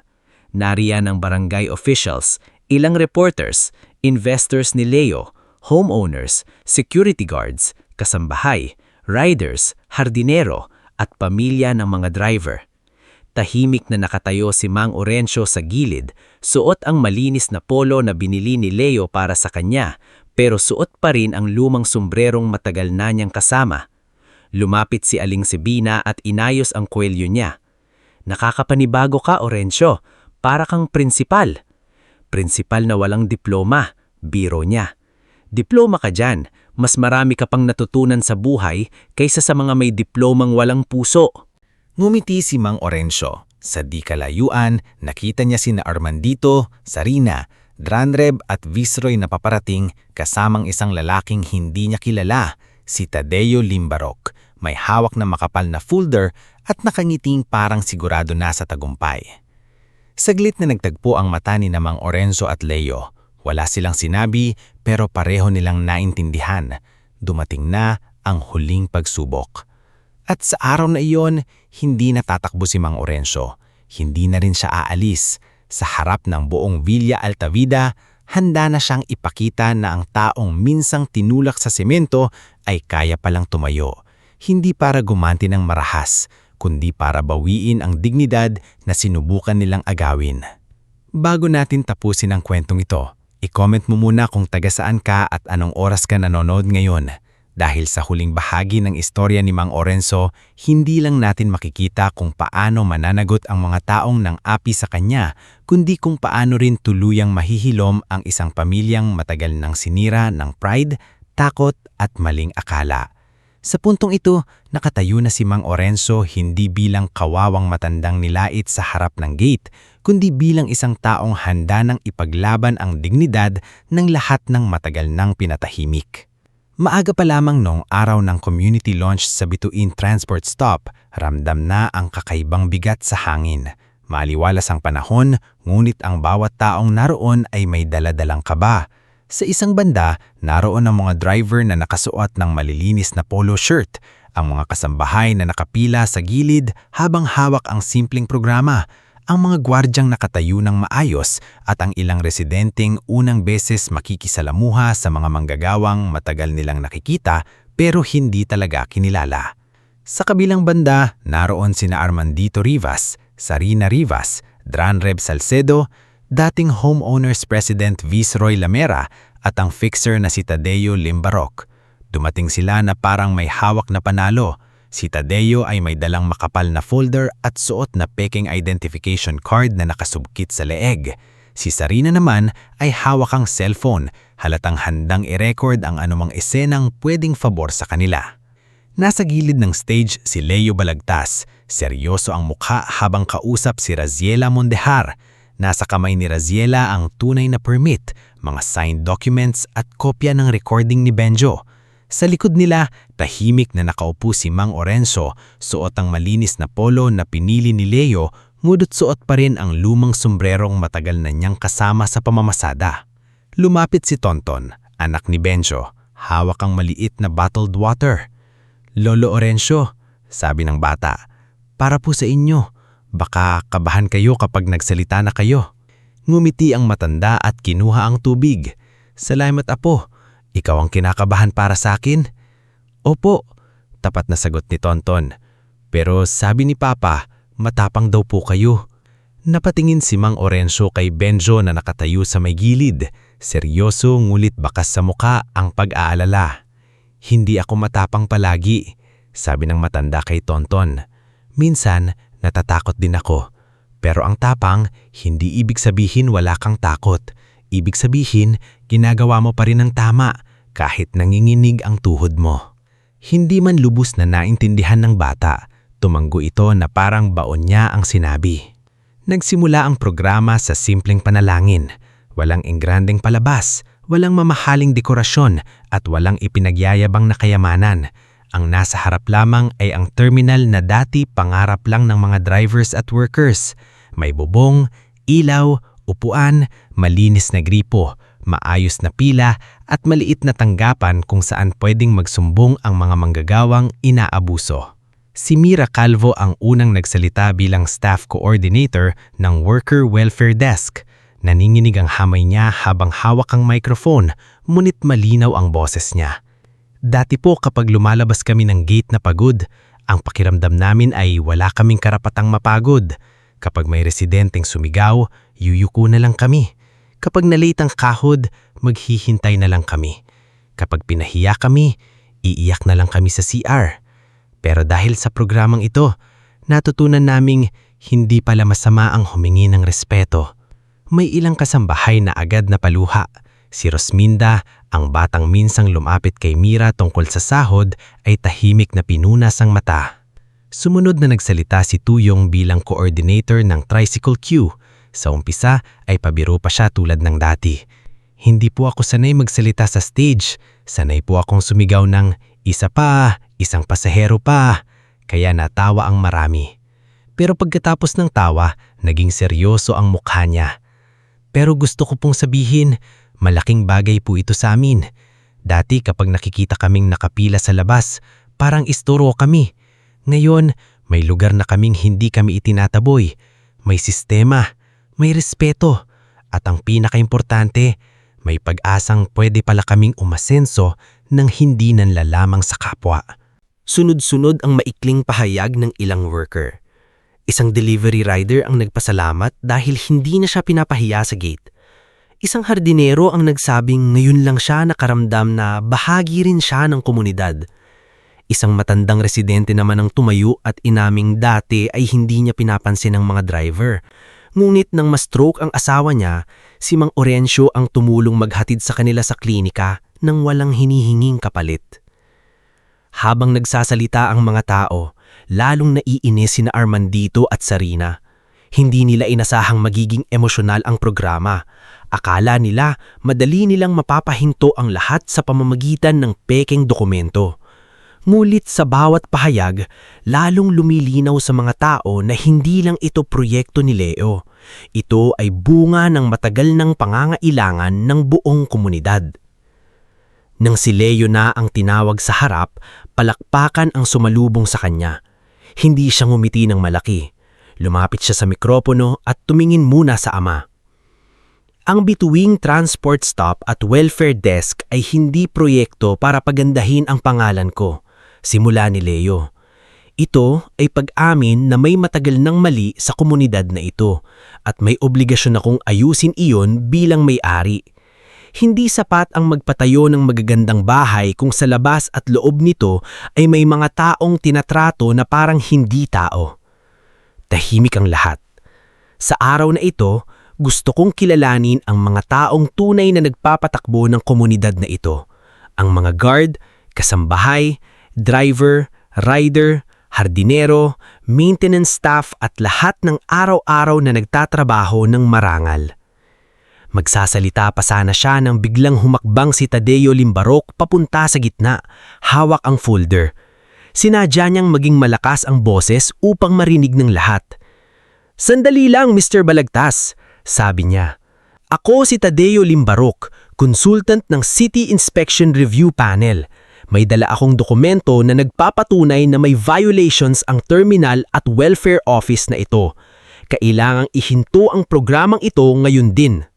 Nagkagulo ang bulungan. Agad itinaas ni Sarina ang cellphone at nagsimulang mag-record. "Ayan!" Bulong niyang malakas para marinig ng nasa paligid. "Sabi na ngang iligal ang palabas na ito." Si Dranreb naman ay sumigaw mula sa gilid. "Dapat imbestigahan si Leo Balagtas. Ginagamit niya lang ang mga mahihirap para magmukhang bayani." May ilang bayarang tao na nakisigaw na nagsama nila. "Ipahinto ang terminal! Iligal yan!" Ngunit hindi natinag si Leo. Tumingin siya kay Raziela. Tumanggo si Raziela at iniabot ang folder ng tunay na dokumento. "Mr. Limbarok, kung tunay kayong consultant ng City Inspection Review Panel, maaari po bang ipakita ninyo ang appointment order ninyo at official registry number?" Saglit na natigilan si Tadeo, pero mabilis itong bumawi. "Hindi ko kailangang magpaliwanag sa harap ng..." "Kailangan po," putol ni Raziela, lumapit sa tabi ni Leo. "Dahil nakumpirma na namin kahapon sa city office na walang Tadeo Limbarok sa anumang inspection team na may kinalaman sa proyektong ito." Nag-iba ang mukha ni Tadeo. Si Viceroy ay napaatras ng bahagya. Ipinakita ni Raziela sa malaking screen ang kopya ng certification mula sa city office, ang tunay na permit ng terminal, ang zoning clearance, safety approval at barangay coordination documents. Kasunod nito ay ipinakita niya ang larawan ng peking ID ni Tadeo na nakuha sa isang previous complaint file. "Bukod po dito," dagdag ni Raziela, "may recording kami ng pagtatangkang suhulan at takutin ang security guard na si Benjo Ariola upang baguhin ang kanyang testimonya tungkol sa pananakit kay Mang Orencio." Biglang namutla si Viceroy. Napatingin siya kay Benjo na tahimik na nakatayo sa gilid, ngulit ngayon ay diretso na ang tingin. Pinatugtog ang recording. Sa speaker, malinaw na narinig ang boses ni Viceroy. "Sabihin mo lang na hindi mo malinaw na nakita kung sino ang nanakit sa matanda. Maraming gwardya ang napapalitan." Nag-ingay ang mga tao. Si Sarina ay biglang ibinaba ang cellphone. Si Dranreb ay napamura ng mahina. Si Armandito naman ay nananatiling tahimik, ngulit bakas sa mukha ang galit at takot. Hindi pa doon natapos. Ipinakita rin ang buong CCTV footage noong araw na sinira ang tricycle ni Mang Orencio at siya ay itinulak, sinuntok at pinahiya sa harap ng gate. Putol-putol, hindi edited. Malinaw ang bawat kilos ni na Armandito, Dranreb at ng bodyguards. Narinig ang pag-iyak ni Tonton. Nakita si Mira na gustong lumapit. Nakita ang takot ng mga worker. Nakita ang dugo ang mukha ni Mang Orencio sa tabi ng sirang bituin. May mga residenteng napayuko. Ang ilan ay napabulong ng, Diyos ko. Ang mga kasambahay na dating pinagtatawanan ni Sarina ay hindi na iwasang tingin. Sa araw na iyon, nakita ng lahat ang katotohanang pinilit itago ng mga mayayabang. Dumating ang mga pulis na kanina palang nasa bantay matapos makipag-ugnayan si Leo sa barangay at legal team. Lumapit ang isang police officer kay Tadeo. Tadeo Limbarok, iniimbitahan kami sa presinto kaugnay sa reklamo ng falsification, usurpation of authority at attempted fraud. Sandali! Hindi ninyo ako pwedeng... Sigaw ni Tadeo, ngunit agad siyang pinigilan. Sunod na hinarap ng pulis sina Armandito, Dranreb at Viceroy para sa mga kasong may kaugnayan sa pananakit, pananakot, falsification, extortion at obstruction. Hindi sila agad hinila ng marahas, ngunit malinaw na wala na silang takas. Ang dating mga taong sanay magpatawag ng guard para paalisin ang mahihirap, ngayon ay sila ang kailanang humarap sa batas. Si Sarina ay naninginig habang nakatingin sa mga kasambahay. Sinubukan niyang lumapit kay Mira. Mira, sabihin mo sa kanila, misunderstanding lang ito. Alam mo naman ako... Tahimik na umatras si Mira. Opo ma'am, kilala ko po kayo. Kaya hindi na po ako magsisinungaling para sa inyo. Parang binuhusan ng malamig na tubig si Sarina. Ang dating babaeng akala niya ay kayang-kaya niyang sindakin ay nakatayo na mayon ng may dignidad. Sa gitna ng lahat, tinawag ni Leo si Mang Orencio. Mabagal na tumayo ang matanda. Tinulungan sana siya ni Leo, ngunit bahagya siyang ngumiti at umiling. Kaya ko anak. Naglakad siya papunta sa mikropono. Tahimik ang buong paligid, kahit ang mga pulis ay tumigil saglit.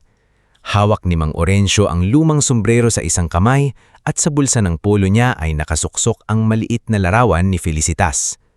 Huminga siya ng malalim. Hindi ako sanay magsalita sa harap ng maraming tao.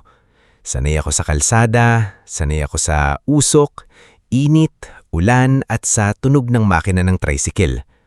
Buong buhay ko, akala ko kung mabait ka, kung wala kang inaapi, kung marangal kang naghahanap buhay, hindi ka gagalawin ng mundo. Tumigil siya sandali. Tumingin siya sa mga driver, kasambahay, gwardya, rider at hardinero. Pero nagkamali ako. Dahil may mga taong kapag nakita kang tahimik, iisipin nilang mahina ka. Kapag nakita kang mahirap, iisipin nilang wala kang karapatan. Kapag nakita kang matanda, iisipin nilang wala ka ng halaga. May ilang napaluha. Nung sinira nilang tricycle ko, hindi lang yero at ilaw ang binasag nila. Sinubukan nilang basagin ang dignidad ng taong araw-araw lang naghahanap buhay. Pero ngayong araw, nakita ko na ang dignidad pala, hindi basta nasisira kapag may kasama kang tumayo para sa tama. Napatingin siya kay Leo. Basang-basa na ang mata ng anak. Sa anak ko, sabi ni Mang Orencio, matagal tayong nawala sa isa't isa. Pareho tayong nagkamali. Pareho tayong nagpalaki ng galit at takot. Pero salamat dahil bumalik ka. Hindi dahil mayaman ka na. Hindi dahil may kapangyarihan ka. Kundi dahil pinili mong maging anak ulit. Hindi na napigilan ni Leo ang luha. At sa lahat ng narito, huwag ninyong hayaang sukatin ng trabaho ninyo ang halaga ninyo. Kung ikaw ay driver, kasambahay, gwardya, tindera, rider, hardinero o kahit ano pa, hindi ka mababa. Ang mababa ay ang taong kailangang manapak para lang maramdaman niyang mataas siya. Saglit siyang yumuko, pagkatapos ay mahinang sinabi, hindi na ako galit. Pero hindi ibig sabihin walang mananagot. Ang kapatawaran ay para sa puso. Ang batas ay para sa katarungan. Doon pumutok ang malakas na palakpakan. Hindi iyon palakpak na para sa palabas. Iyon ay palakpak ng mga taong matagal na ring naghihintay na magsalita para sa kanila. Lumipas ang mga buwan. Nagpatuloy ang kaso kina Armandito, Dranreb, Viceroy at Tadeo. Ang ilang bodyguard na sangkot ay nagbigay ng pahayag kapalit ng pagharap sa sariling pananagutan. Lumabas din ang mga ebidensya ng illegal na koleksyon ni Viceroy sa mga service worker. Ang Homeowners Association ay tuluyang inayos at nagkaroon ng mas malinaw na patakaran laban sa pang-aabuso. Hindi na nagbago ang Villa Altavida. Hindi na perpekto ang lahat, pero hindi na rin bulag ang komunidad. Ang mga workers ay mayroon ng boses. Ang mga residenteng mabuti ang loob ay natutong makiisa. Ang mga mayayabang ay natutong mag-ingat, hindi dahil takot lang sa parusa, kundi dahil alam nilang may mata at puso na hindi na mananahimik. Paglipas ng isang taon, ay may bagong gusali ang binuksan sa tabi ng terminal. Hindi ito mataas o marangya, ngunit malinis, maliwanag at puno ng buhay. Sa harap nito ay nakasulat, Felicitas Balagtas Community Center. Noong araw ng pagbubukas, ay si Mang Orencio ang unang naglagay ng bulaklak sa maliit na larawan ni asawa. Feli, bulong ni Mang Orencio, may bahay na ang pangarap natin. Ang center ay may libreng tutorial para sa mga anak ng workers, legal assistance tuwing Sabado, livelihood training para sa mga gustong magnegosyo, at maliit na clinic para sa basic check-up. Si Mira ay naging operations coordinator. Si Benjo naman ay napromote silang security training head. Si Tonton ay naging scholar at madalas nang doon na nag-aaral pagkatapos ng klase. Si Tuyong naman ay nagbukas ng maliit na repair shop sa gilid kung saan libre ang minor repair para sa mga matatandang driver. At si Aling Sebina naman ay naging paborito ng lahat dahil sa kanyang kakaninstall na laging nauubusan bago magtanghali. Si Mang Orencio hindi na mamasada araw-araw, ngunit araw-araw pa rin pumupunta sa terminal. Minsan nakaupo lang siya sa tabi ni Bituin, pinanunood ang mga batang driver na natututo. Minsan kinukwentuhan niya ang mga pasaherong problemado. Minsan tinuturuan niya si Tonton sa math, kahit minsan ay nalilito na siya sa bagong style ng pagtuturo. Lolo Orenzo, Reklamo ni Tonton isang hapon, iba na po ang formula ngayon. Formula? Kunwari galit na sabi ng matanda. Noong panahon ko, kapag may 5 mangga ka at kinuha ng kapitbahay ang 2, hindi formula ang tawag doon, away ang tawag doon.